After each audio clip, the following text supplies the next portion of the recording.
जों sak sakno beibai mangkhojakna musung layo muitok phaijaknani musung layo elem baksao kaitani samung phaidi hake borodok kodo maromui kathang tong sak nana muitok phai tongbaibana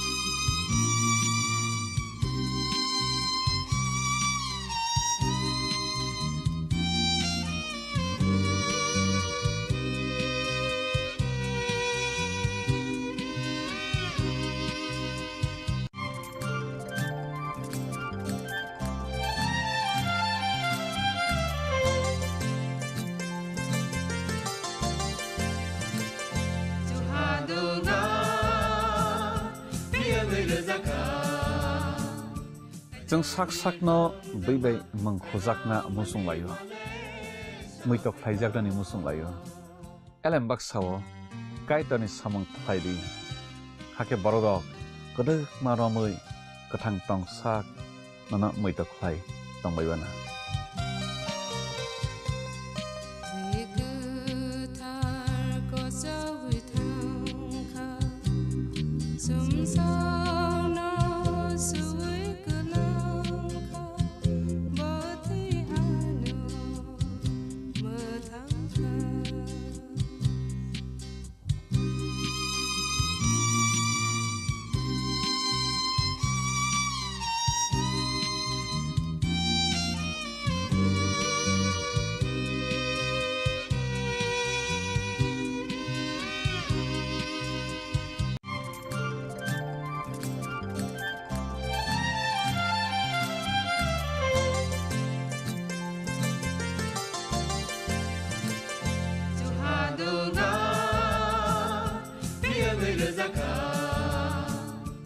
जों sak sakno beibai mangkhojakna musung layo muitok phaijaknani musung layo elem baksao kaitani samung phaidi hake borodok kodo maromui kathang tong sak nana muitok phai tongbaibana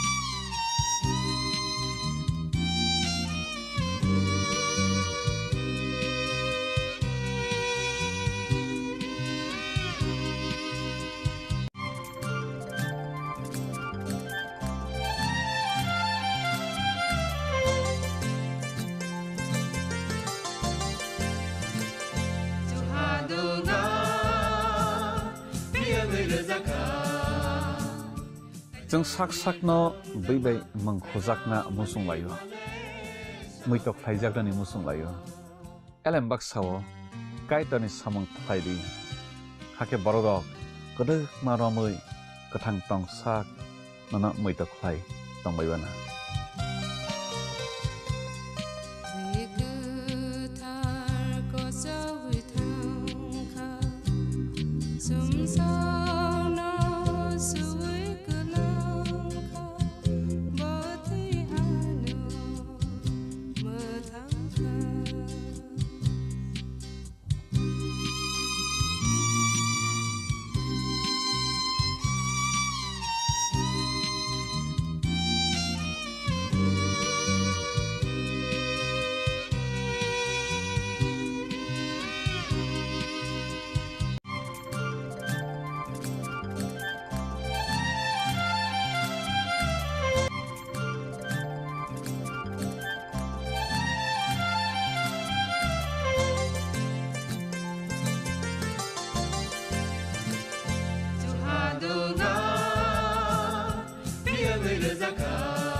जों sak sakno beibai mangkhojakna musung layo muitok phaijagrani musung layo elem baksao kaitoni samung phaidi hake borodok kodok maromui kathang tong sak nana muitok phai tongbaibana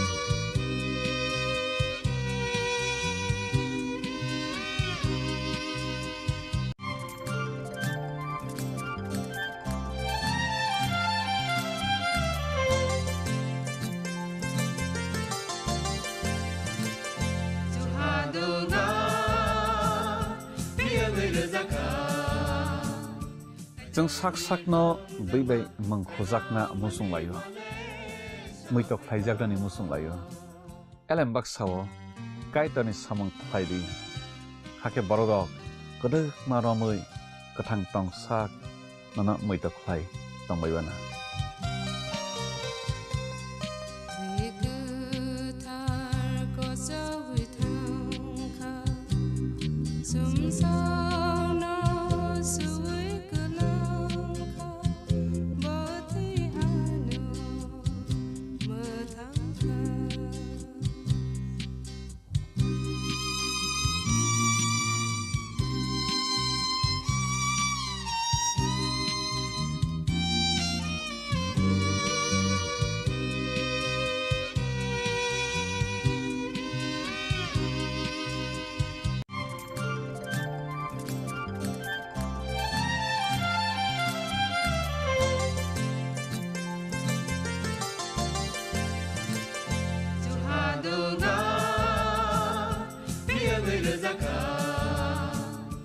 Jeng sak-sakno beibai mangkhojakna musung layo muitok phaijagrani musung layo elem baksao kaitoni samung phaidi hake borodok kodok maromui kathang tong sak nana muitok phai tongbaibana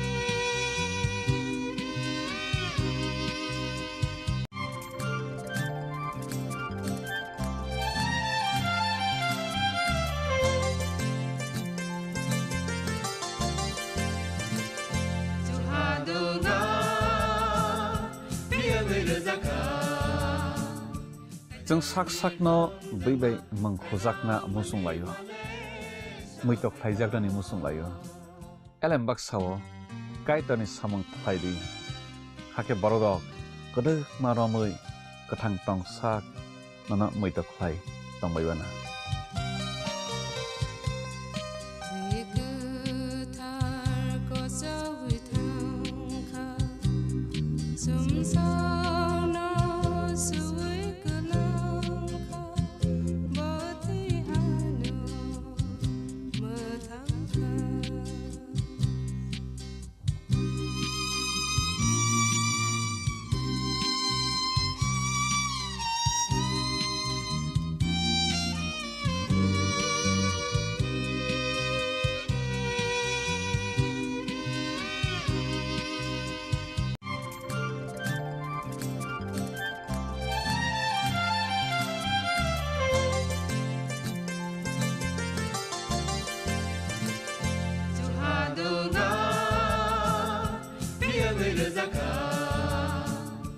Jeng sak-sakno beibai mangkhojakna musung layo muitok phaijagrani musung layo elem baksao kaitoni samung phaidi hake borodok kodok maromui Katang tong sak nana mui tok khai tong bai bana.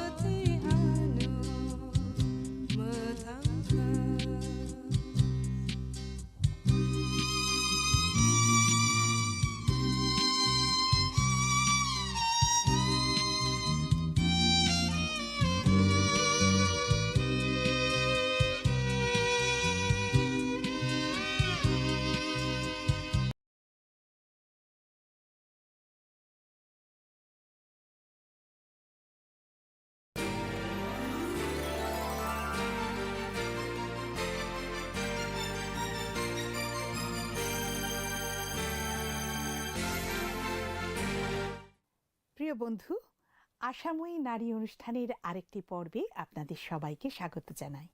আমরা অত্যন্ত আনন্দিত যে আপনারা সবাই এই অনুষ্ঠানে আবার যোগদান করতে পেরেছেন।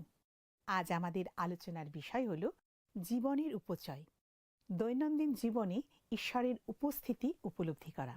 আচ্ছা নয়মা, তুমি বলতে পারো জীবনের উপচয় এই বাক্যাংশটি কোথা থেকে নেওয়া হয়েছে? এটা যোহন 10 অধ্যায় 10 পদ থেকে নেওয়া হয়েছে, তাই না? একদম ঠিক বলেছ। প্রিয় বন্ধু, সেখানে লেখা আছে, চোর আইসে কেবল যেন চুরি, বধ ও বিনাশ করিতে পারে। আমি আসিয়াছি যেন তাহারা জীবন পায় ও উপচয় পায়। এটাই যিশু প্রতিজ্ঞা করেছেন। আর এই অংশটি হচ্ছে জেরুসালেমে ধর্মীয় নেতাদের সঙ্গে যিশুর আলোচনার ঠিক পরের অংশ। তার মেজদের মধ্যে যিশুর কাজ এবং তার সাথে সাথে যিশুর মেজদের মাঝে যারা কাজ করতে চান, উভয়ের বিষয় আমাদের লক্ষ্য করা উচিত। উপচয় বলতে আমরা যা বুঝি সেটা দেখার আগে আসুন আমরা দেখি তার আক্ষরিক অর্থ কী। জীবনের উপচয় বলতে আমাদের মনে কি আসে? অনেক মানুষের কাছে জীবনের উপচয় কথার অর্থ হলো এই জগতের সমৃদ্ধি, আর্থিক সম্পদ, সম্মান এবং শক্তি।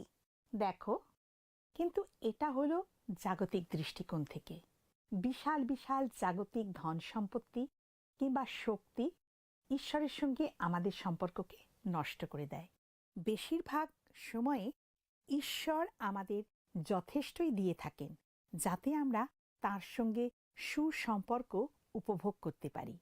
প্রথম করিন্থীয় তার 1 অধ্যায় 27 থেকে 29 পদে লেখা আছে, কিন্তু ঈশ্বর জগতিস্থ মূর্খ বিষয় সকল মনোনীত করিলেন, যেন জ্ঞানবানদিগকে লজ্জা দেন, এবং ঈশ্বর জগতের দুর্বল বিষয় সকল মনোনীত করিলেন, যেন শক্তিমন্ত বিষয় সকলকে লজ্জা দেন, এবং জগতের যাহা যাহা নীচ ও যাহা যাহা তুচ্ছ, যাহা যাহা কিছু নয়, সেই সকল ঈশ্বর মনোনীত করিলেন, যেন যাহা যাহা আছে সেই সকল অকিঞ্চন করেন, যেন কোনো মর্ত ঈশ্বরের সাক্ষাতে শ্লাঘা না করে।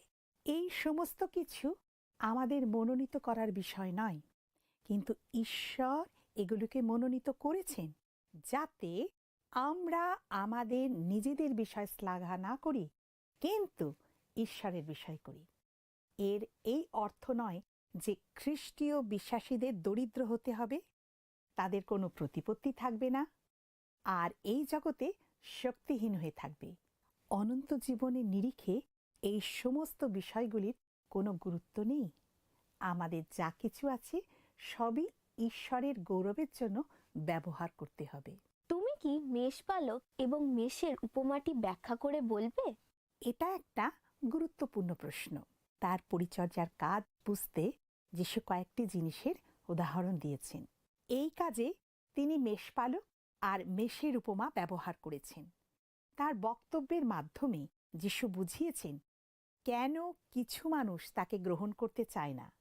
তিনি নিজেকে পরিত্রাণের একমাত্র উপায় বলে ঘোষণা করেছেন আর তার আত্মবলিদানের ভবিষ্যৎবাণী করেছেন। পুরো শাস্ত্র জুড়ে মেষপালকের উপমা আমরা বারবার দেখতে পাই। পুরাতন নিয়মে মন্দ মেষপালকের জন্য ঈশ্বরের কঠিন তিরস্কার আর সতর্কবাণী, আর ভবিষ্যতের একজন উত্তম মেষপালকের বিষয়ে ভাববাণী ছিল। নতুন নিয়মে যিশু উত্তম মেষপালক রূপে নিজেকে চিহ্নিত করেছেন, আর পত্রগুলিতে মণ্ডলীতে যারা নেতৃত্ব দেবেন তাদের বিষয় আমরা উত্তম মেষপালকের একটা ধারণা পাই। দেখো নয়মা, আমি তোমাকে বাইবেলের সময়কালে মেষপালকের জীবন আর মেষদের প্রতি তাদের যত্নের বিষয় কিছু কথা বলি। সেই বিষয়গুলি সঙ্গে বাইবেলে উল্লেখ করা কিছু পদের প্রতিও আমরা কিন্তু লক্ষ্য করব। এটা বেশ ইন্টারেস্টিং শোনাচ্ছে। হ্যাঁ, ঠিক তাই। নতুন নিয়মে কয়েকটি পদ থেকেই আমরা উত্তম মেষপালক আর মেষের ধারণা পাই।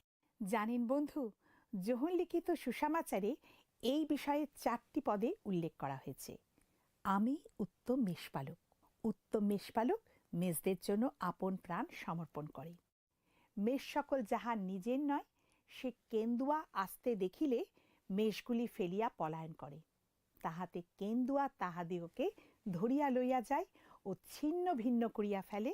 সে পলায়ন করে, কারণ সে বেতনজীবী, মেষদিগের জন্য চিন্তা করে না।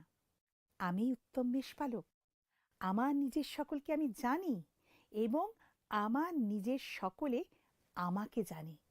আর এই বিষয়ে লেখা আছে যোহন 10 অধ্যায় 11 থেকে 14 পদ। এবার আমরা বাইবেলের সময়ে মেষ এবং মেষপালকদের বিষয় লক্ষ্য করি। পলেস্টিওতে প্রচুর মেষ পাওয়া যেত। অব্রাহামের সময় থেকে বর্তমান সময়ে পবিত্র দেশে মেষের সংখ্যা উপচিয়ে পড়েছে।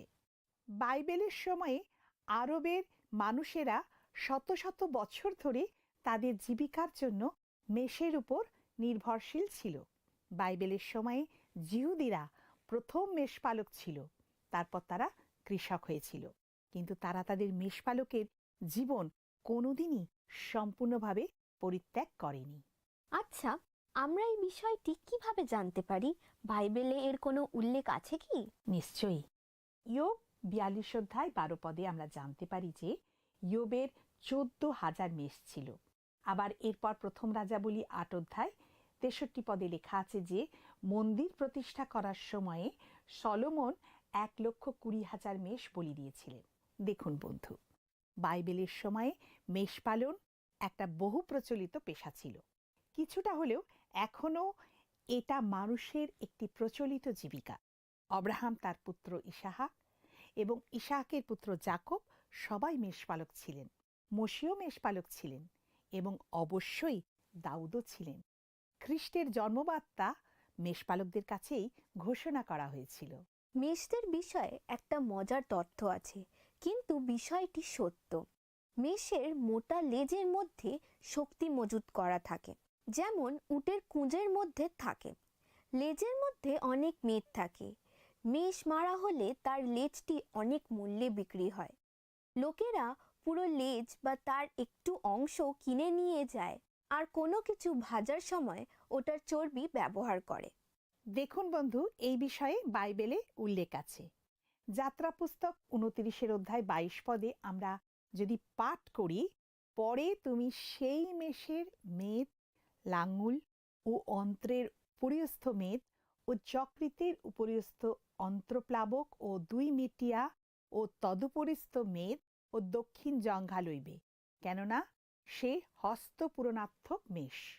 একইভাবে লেবীয় পুস্তক তার 3 অধ্যায় 9 পদে লেখা আছে, আর মঙ্গলার্থক বলি হইতে কিছু লইয়া সদাপ্রভুর উদ্দেশ্যে অগ্নিকৃত উপহার উৎসর্গ করিবে। ফলত তাহার মেদ ও সমস্ত লাঙুল মেরুদণ্ডের নিকট হইতে ছাড়িয়া লইবে, আর আতরি ঢাকা মেদ ও অন্ত্রের উপরিস্থিত সমস্ত মেদ। আরেকটি ইন্টারেস্টিং বিষয় হলো, দেখো যে পরিবারের কনিষ্ঠতম পুত্রের উপর মেষ চড়াবার ভার পড়ত সেই সময়। জ্যেষ্ঠ পুত্র বয়ঃপ্রাপ্ত হওয়ার সাথে সাথে মেষ পালন করা থেকে নিজেকে সরিয়ে নিয়ে পিতার সঙ্গে কৃষিকর্মে অংশগ্রহণ করত এবং তার মেষ পালনের দায়িত্ব সে তার পরের ভাইয়ের উপরে ছেড়ে দিত। এইভাবেই যিশয় তার 8 পুত্রকে বড় করে তুলেছিলেন। পরে শমূয়েল যিশয়কে কহিলেন, এই কি তোমার সমস্ত সন্তান?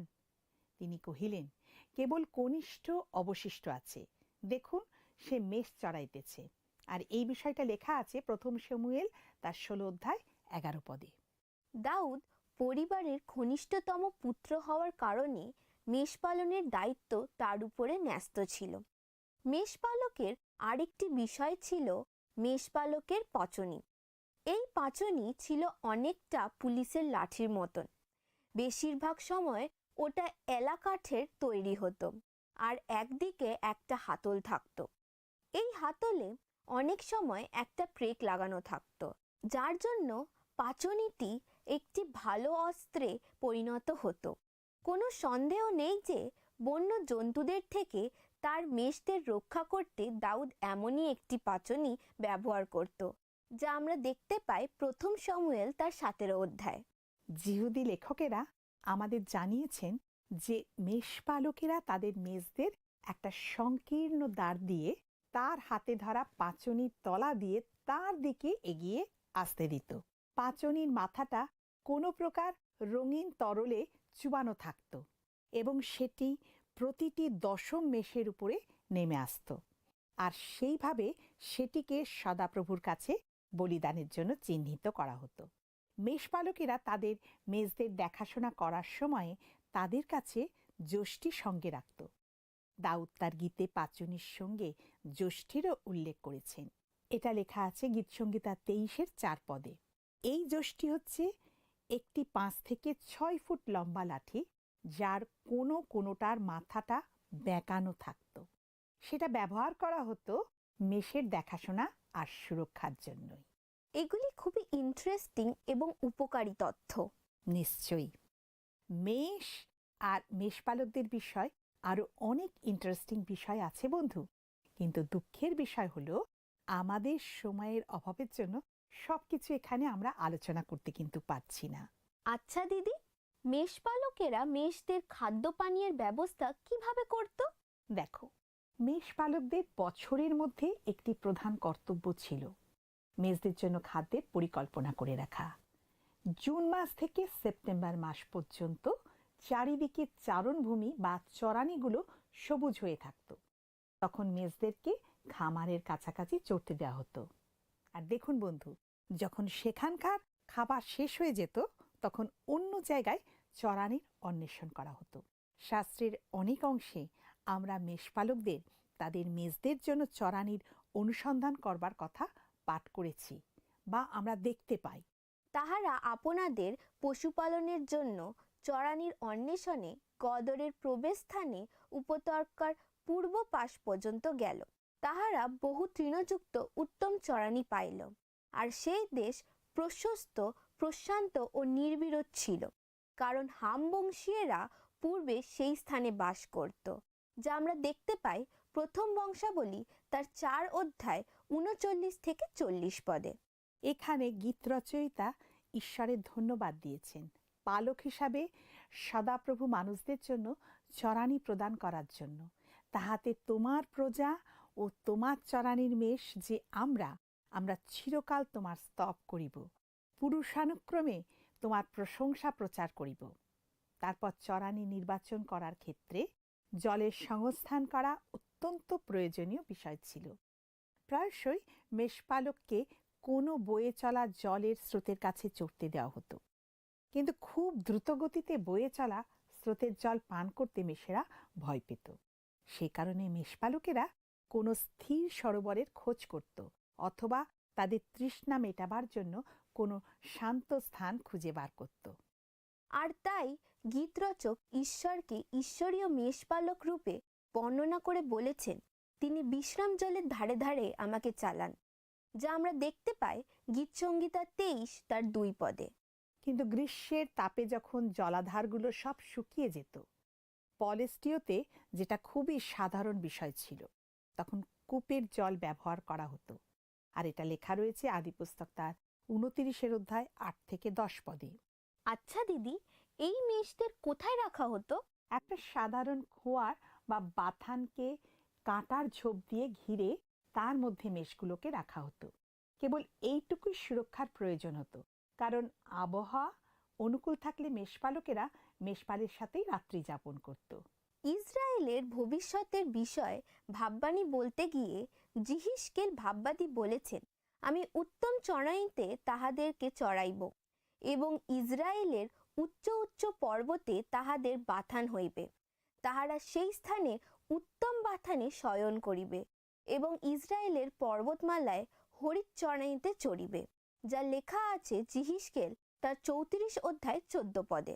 আমরা বাইবেলের সময় মেষপালক ও মেজদের জীবন কেমন ছিল সেই বিষয়ে জানলাম।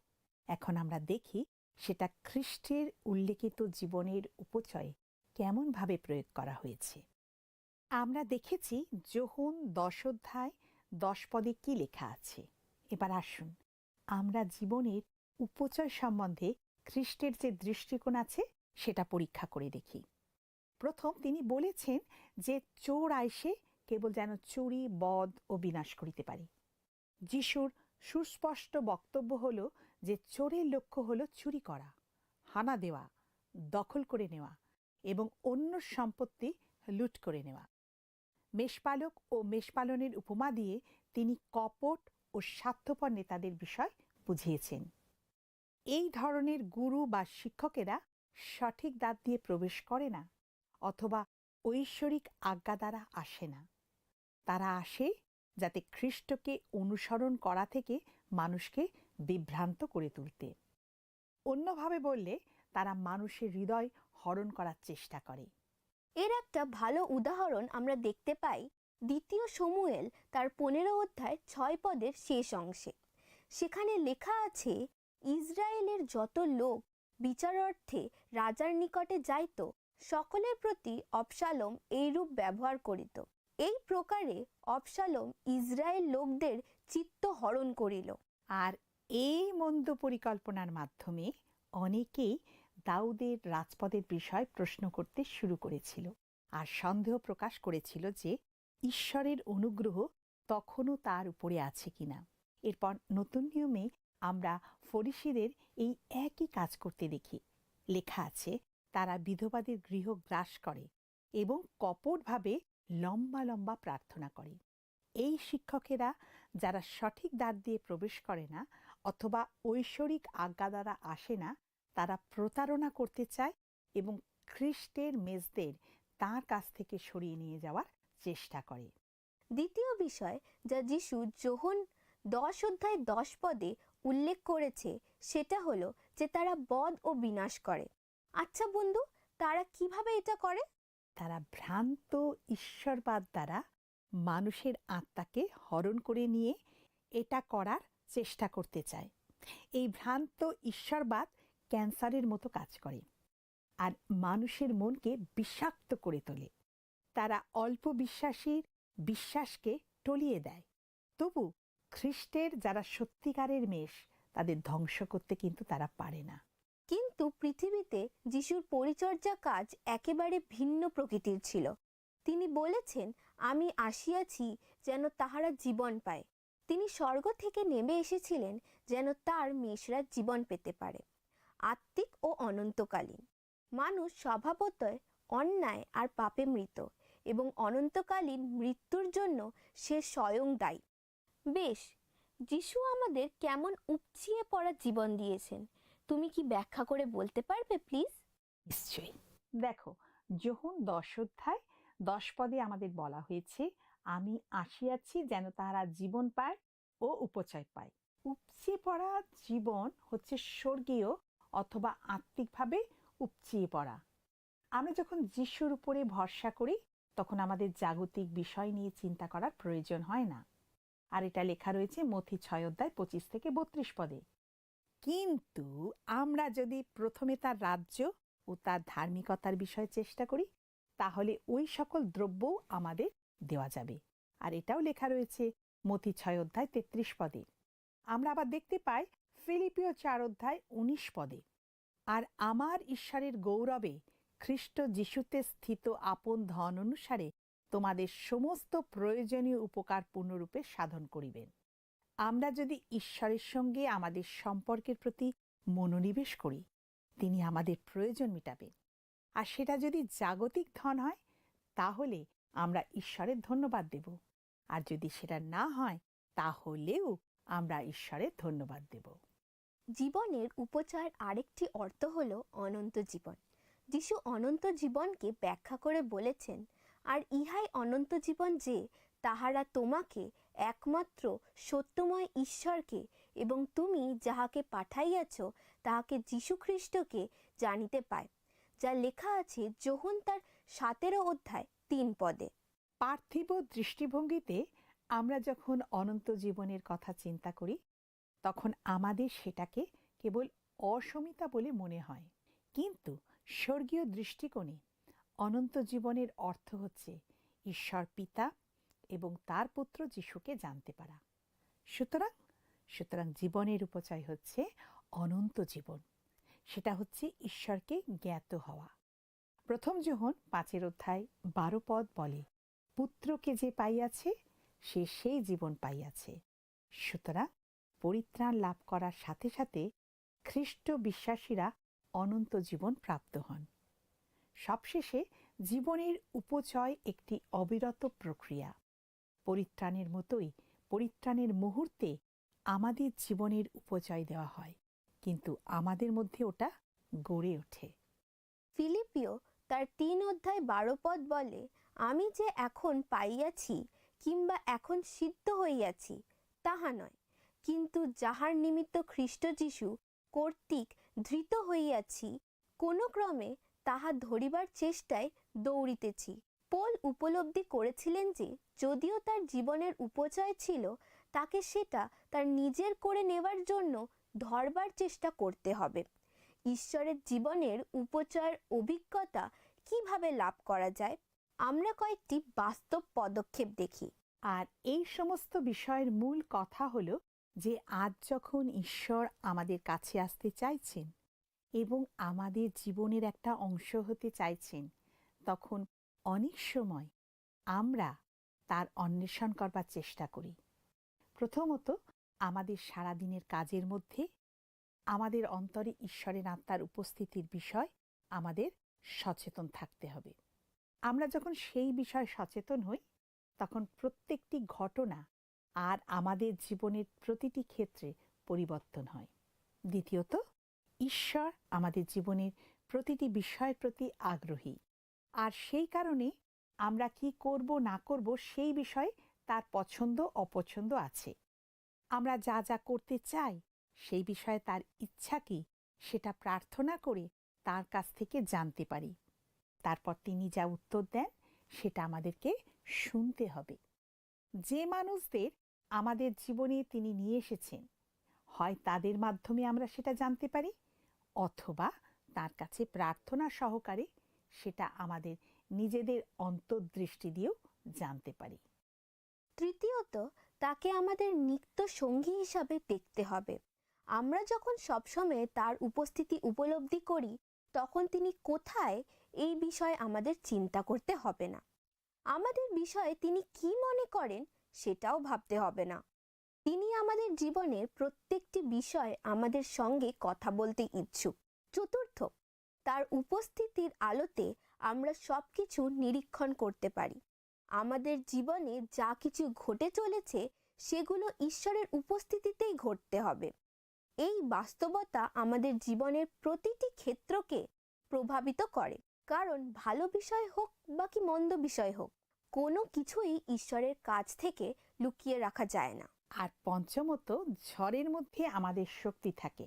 ঈশ্বর আছেন, সেই জন্য আমাদের জীবনে যাই হোক না কেন তাঁর উপস্থিতির বিষয় আমাদের ভরসা আছে। আমরা যে কোনো পরিস্থিতির মোকাবিলা করি না কেন, ঈশ্বরের আত্মা আমাদের চালিয়ে নিয়ে যাবেন এবং আমাদের নির্দেশ দেবেন। ঈশ্বরের বাক্যের জন্য আমাদের হৃদয়ে একটা ক্ষুধা আছে। আমাদের জীবনে যদি আরো বেশি করে ঈশ্বরের উপস্থিতি আমরা অভিজ্ঞতা লাভ করতে চাই, তাহলে বাইবেলের দিকে আমাদের ফিরতে হবে। পৃথিবীতে আমাদের জন্য ঈশ্বরের শেষ বাক্যটি এর মধ্যে অন্তর্ভুক্ত করা আছে। ঈশ্বর লেখকদের প্রভাবিত করেছিলেন বলে যে বার্তা আমাদের দিতে চেয়েছিলেন সেটা তারা রচনা করেছিলেন। দেখুন বন্ধু, এটা খুবই আশ্চর্যের বিষয়। ঈশ্বরের উপস্থিতি অনুসরণ করার একটি গুরুত্বপূর্ণ দিক হলো বাইবেল অধ্যয়ন করার জন্য সময় ব্যয় করা। হ্যাঁ, সত্যি।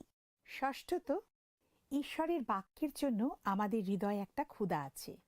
আমাদের জীবনে যদি আরো বেশি করে ঈশ্বরের উপস্থিতি ও অভিজ্ঞতা লাভ করতে চায়, তাহলে বাইবেলের দিকে আমাদের ফিরতে হবে। পৃথিবীতে আমাদের জন্য ঈশ্বরের শেষ বাক্যটি এর মধ্যে অন্তর্ভুক্ত করা আছে। ঈশ্বর লেখকদের প্রভাবিত করেছিলেন বলেই যে বার্তা আমাদের দিতে চেয়েছেন সেটা তারা রচনা করেছিলেন। এটা খুবই আশ্চর্যের বিষয়। ঈশ্বরের উপস্থিতি অনুসরণ করার একটি গুরুত্বপূর্ণ দিক হলো বাইবেল অধ্যয়ন করার জন্য সময় ব্যয় করা। হ্যাঁ, এটা একদম সত্যি। আর দেখুন বন্ধু, সপ্তম দৃষ্টিভঙ্গি হলো যে আমাদের হৃদয়ে আনন্দ আছে। পবিত্র আত্মা আমাদের শক্তি ও প্রভাবের একটি অবিরাম সরবরাহ দিতে চান, যা আমাদের জীবনকে প্রতিদিন প্রভাবিত করতে পারে। আমরা যখন প্রথমে তার রাজ্যের চেষ্টা করি, তখন সব কিছু ঠিক জায়গায় চলে আসে। একটি দিন যতই কঠিন থেকে কঠিন হোক না কেন, প্রভুর সঙ্গে আমাদের সুসম্পর্ক থাকার কারণে আমাদের যে আনন্দ আছে সেটা কখনোই বন্ধ হয়ে যেতে পারে না। অষ্টমত, ঈশ্বর আমাদের জন্য ভালো যা কিছু করেন সেই সম্বন্ধে আমরা আরও বেশি সচেতন হতে পারি। যাকবের পত্রে লেখা আছে, সমস্ত উত্তম দান এবং সমস্ত সিদ্ধ বর উপর হইতে আইসে, জ্যোতির্গণের সেই পিতা হইতে নামিয়া আইসে, যাহাতে অবস্থান্তর কিংবা পরিবর্তনজনিত ছায়া হইতে পারে না, যাহা লেখা আছে যাকব তার 1:17 এটা আমাদের অহংকার থেকে দূরে রাখে এবং যিশু যেমন শিখিয়েছেন তেমনভাবে শিশুদের মতন আমাদের বিশ্বাসের দিকে অগ্রসর হতে সাহায্য করে, যা আমরা দেখতে পাই মথি তার 18:2-4 নবমত, আমরা ঈশ্বরের উপরে ক্রমাগত নির্ভরতা অনুভব করতে পারি। আমরা যখন আমাদের সর্বদা উপস্থিত থাকা আর চির প্রেমময় পিতার সঙ্গে আমাদের সম্পর্ক লালন পালন করি, আমরা তখন তার সহায়তার জন্য তার উপরে নির্ভর করি। আর দশম বিষয় হলো, আমাদের জীবনে প্রার্থনাকে অগ্রাধিকার দেওয়া উচিত। আমরা যখন আমাদের জীবনে ঈশ্বরের উপস্থিতি অন্বেষণ করি, আমরা তখন সব সময় ঈশ্বরের সঙ্গে কথা বলি, চুপ করে অথবা চেঁচিয়ে, যেভাবেই হোক না কেন। আমরা যখন কথা বলি তখন আমাদের স্বর্গস্থ পিতা সেটা শোনেন। এই অন্বেষণের ফলাফল হয় যে যীশুখ্রিস্টের সাথে আমাদের আরও শক্তিশালী এবং ঘনিষ্ঠ সম্পর্ক সৃষ্টি হয়। আমাদের প্রিয় দর্শক বন্ধুরা, বাইবেল বিভিন্ন রকম কাহিনী ও শিক্ষার দ্বারা পূর্ণ হয়ে থাকলেও সে সমস্ত ঈশ্বরের বিষয় এবং আমরা যে জগতে বাস করি তার বিষয় আমাদের কাছে উপস্থিত করে। এটা ঈশ্বর আর আমাদের বিষয় কাহিনী। তাহলে বন্ধু, আসুন আমরা প্রার্থনায় যাই। আর আমি চাই যে আপনিও আমাদের সাথে প্রার্থনা করবেন। প্রার্থনা করি। প্রিয়তম প্রভু যীশু, এই সুন্দর সময়ের জন্য তোমায় ধন্যবাদ দিই। আজকে আমরা প্রত্যেকে যে সমস্ত বিষয় শিখলাম তা যেন আমরা মনে রাখতে পারি। আমরা যেন প্রত্যেকে তোমার আশীর্বাদের দ্বারা জীবনের উপচয় লাভ করতে পারি, তোমার ধন্যবাদ করতে পারি। আজকেও প্রভু, হয়তো অনেক বন্ধু তাদের প্রার্থনার বিষয় নিয়ে তোমার কাছে এসেছে। তুমি তাদের প্রার্থনা শোনো, উত্তর দাও এবং বিশ্বাসে বৃদ্ধি পেয়ে জীবনে তোমার জন্য তাদের সাক্ষ্য বহন করতে তুমি সাহায্য করো। সকল গৌরব তোমারই হোক। যিশুর নামে প্রার্থনা চাই, আমিন। তাহলে বন্ধুরা, আমরা আমাদের আরেকটি আকর্ষণীয় পর্বের শেষে এসে উপস্থিত হয়েছি। ঈশ্বর আমাদের সকলকে চালনা করুন আর শক্তিশালী করে তুলুন, যাতে আমরা আমাদের জীবনের তার উপস্থিতির মাধ্যমে জীবনের উপচয়ের অভিজ্ঞতা লাভ করতে পারি। তাহলে বন্ধু, আগামী পর্বে আমাদের আবার সাক্ষাৎ হবে। আর আমাদের স্ক্রিনে দেওয়া নম্বরে যোগাযোগ করতে ভুলবেন না। তাহলে ভালো থাকবেন। নমস্কার।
গত সপ্তাহের আমাদের বিজয়ী দর্শক বন্ধু হলেন দুলালী মাহাতো বাঁকুড়া থেকে।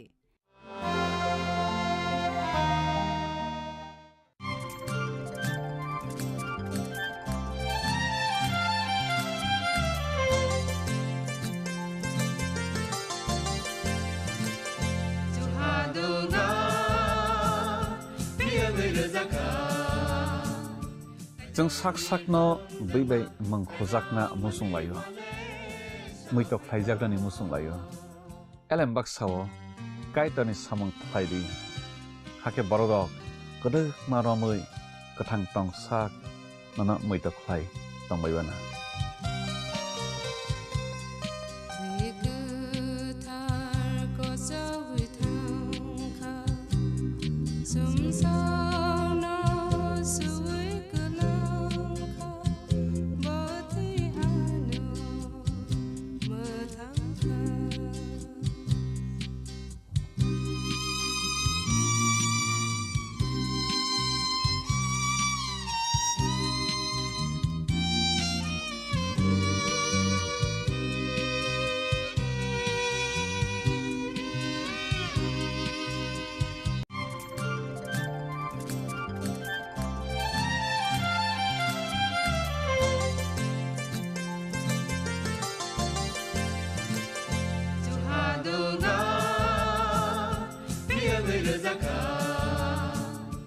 जों sak sakno beibai mangkhojakna musung layo muitok phaijaknani musung layo elembak sao kaitani samang phaidi hake borodok kodok maromui kathang tong sak nana muitok phai tongbaibana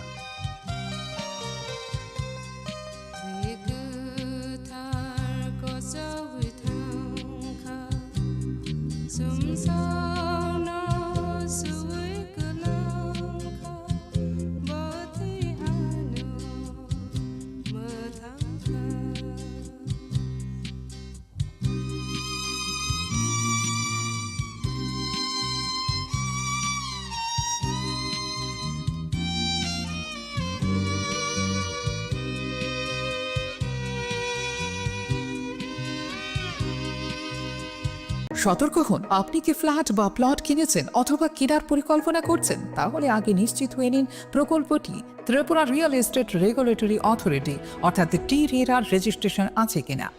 এখনো পর্যন্ত টি-রেরা 203টি রিয়েল এস্টেট প্রকল্পের রেজিস্ট্রেশন দিয়েছে। বিগত কয়েক বছরে 33 জন রিয়েল এস্টেটের গ্রাহক প্রতারিত হওয়ার পর টি-রেরা অফিসে অভিযোগ নথিভুক্ত করেন, যার মধ্যে 31টি মামলায় সুষ্ঠু নিষ্পত্তি করেছে টি-রেরা। বিস্তারিত জানতে যোগাযোগ করুন।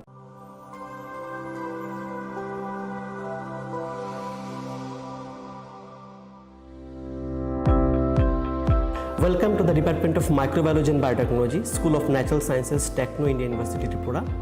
The department is aligned with NEP 2020 policy. The course curriculum facilitated all students over here to undergo the research-oriented courses, which is aligned with the industry-oriented manner. And all students over here are getting the overall facility of the high-tech, the modern laboratory facilities in this department. All the faculties in the department are expertise in microbiology and biotechnology. They are providing one-to-one mentoring, high-impact research projects to the student, and students in deep learning they are offering, so that the students can get more industry exposure across the country, and they can settle in the high-tech industry in our country. Helping dreams become a reality. Come and join TIUT.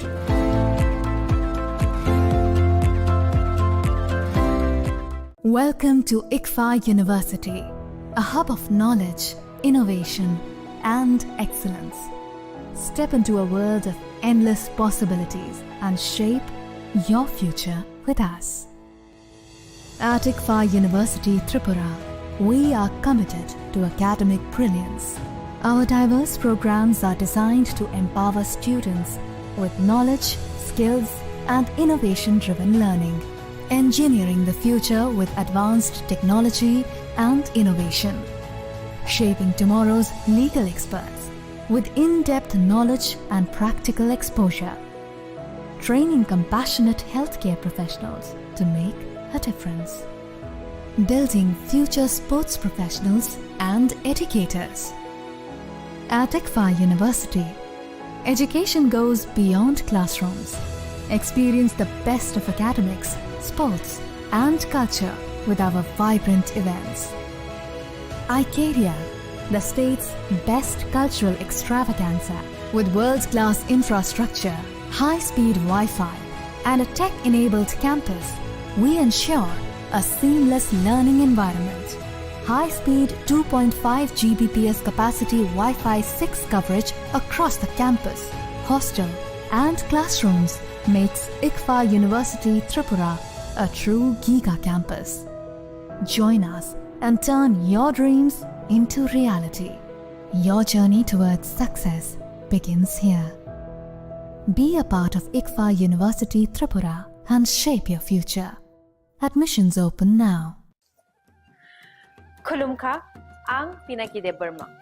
Tripura hastini jotelu kurovna no Sharna Kamal Jewelers ni bakhaktei Rath Yatra ni khaka hamtai khulumung yafaru. Sharna Kamal Jewelers nong ni bagi tuwi faika Sharna Varsha offer.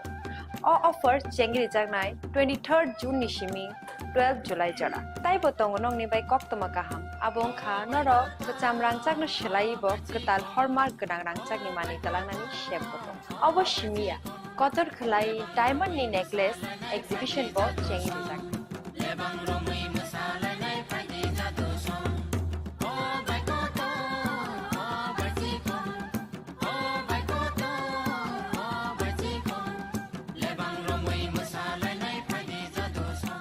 Gold in making charges of the tongue 25% off.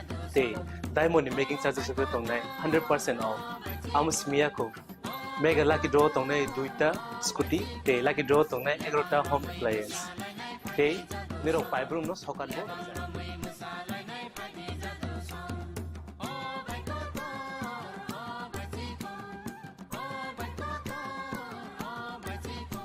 Totanano Lamsogo, Shorno Komolo, Final Bargain. Tai chini Sharna Kamal ni showroom shalbrum no khulum jakta. Hambai.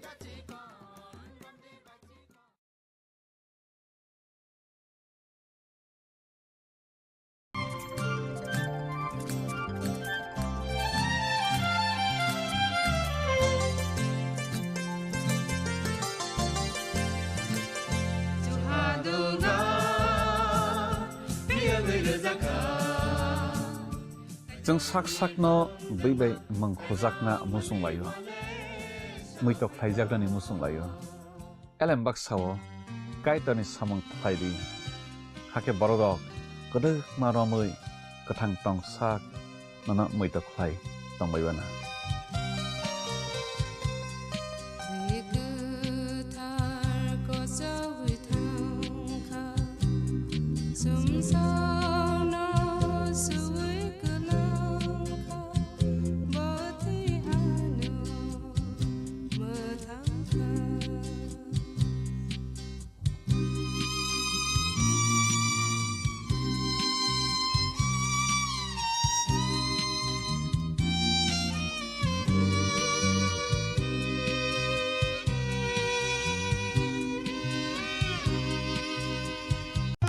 Radhakrishna jewellery নিবেদন করছে রথযাত্রা বিশেষ offer 23 June থেকে 5 জুলাই 2025 পর্যন্ত প্রতি 10 গ্রাম সোনার গয়নার কেনাকাটায় 4500 টাকা ছাড়, হীরের গয়নার মজুরিতে 100% ছাড়, রূপোর গয়নার মজুরিতে ও পরীক্ষিত গ্রহরত্নের মূল্যে 20% ছাড় রয়েছে। পুরনো সোনার গয়নায় 100% এক্সচেঞ্জ ভ্যালু প্লাস 1% অতিরিক্ত বোনাস। প্রতি কেনাকাটায় নিশ্চিত উপহার। সবার সাদর আমন্ত্রণ রাধাকৃষ্ণ জুয়েলারি।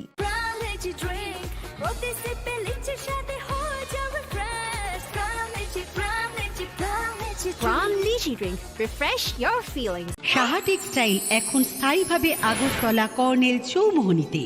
শুভ উদ্বোধন 1 আগস্ট। থাকছে নিশ্চিত 20% ছাড়। নির্দিষ্ট কিছু পণ্যে buy one get one free. ছাড়ের সুবিধা 1 আগস্ট থেকে 5 আগস্ট পর্যন্ত।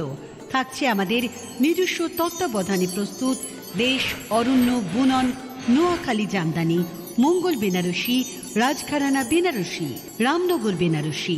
সাহা টেক্সটাইল এখন স্থায়ীভাবে আগরতলা কর্নেল চৌমোহনীতে। আপনিও আমন্ত্রিত। তুমি আছো রান্নাঘরে, তাই সুগন্ধে ভরে।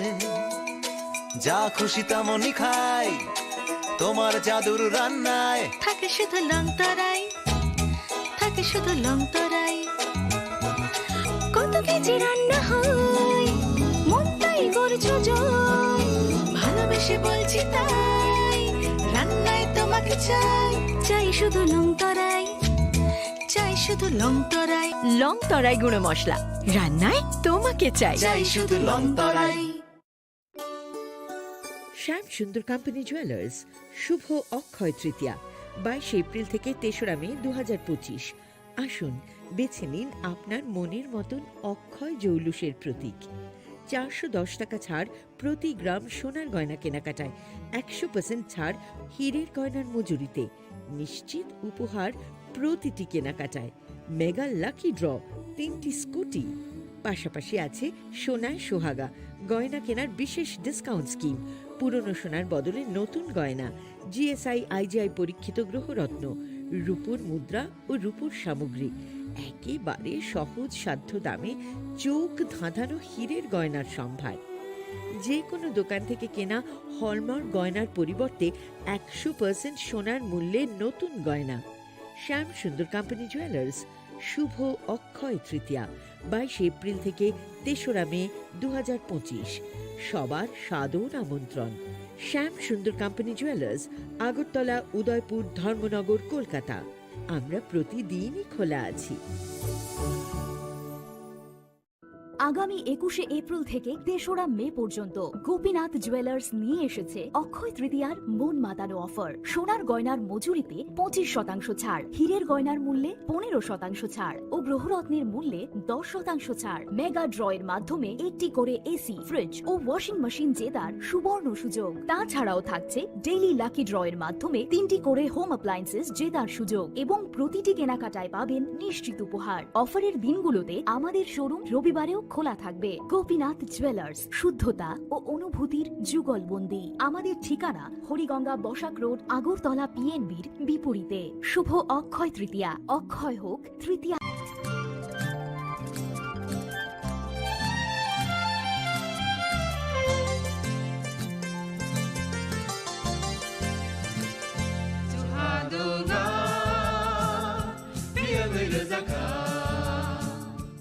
जों sak sakno beibai mangkhojakna musung layo, muitok phaijaknani musung layo, elembak sao kaitani samang phairi hake borok kodok maromui kathang tong sak nana muitok phai tongbaibana.